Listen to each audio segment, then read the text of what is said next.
ఏకాంత మంటపం. ఆవిడ వారాహి, ఆవిడ chief commander of armed forces. ఆవిడకి వారాహిని రాజశ్యామల అని పిలిచి కూర్చుంటుంది సింహాసనం మీద.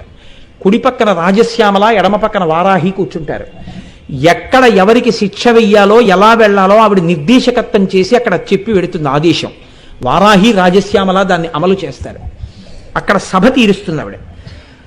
ఏకాంత మంటపంలో ఆవిడ రహస్య చర్చ చేస్తుంది వాళ్ళిద్దరితోటి. ఈ చింతామణి గృహం లోపల కంటా వెళ్ళేటటువంటి అవకాశం ఎవ్వరికీ ఉండదు.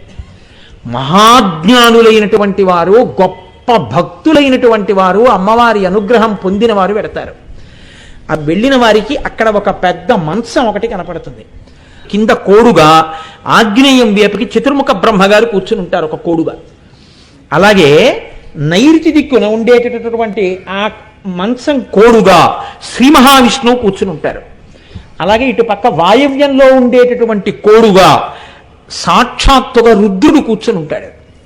ఇటు పక్కన ఈశాన్యంలో ఉండేటటువంటి కోడుగా సాక్షాత్తుగా ఈశ్వరుడు లేదా మహేశ్వరుడు కూర్చుని ఉంటాడు. ఇప్పుడు ఈ 4 కోళ్ళని కలుపుతూ పైన ఒక పర్యంకం వేశారు కదండి, ఏదో ఒక ఆచ్ఛాదన ఇలా వేస్తే దాని మీద కదా నేను కూర్చున్నాను. ఈ 4ని కలుపుతూ వేశారు పైన. ఈ 4ని కలిపి వేసినటువంటి మంచం మీద ఆచ్ఛాదనగా సదాశివుడు ఉంటాడు.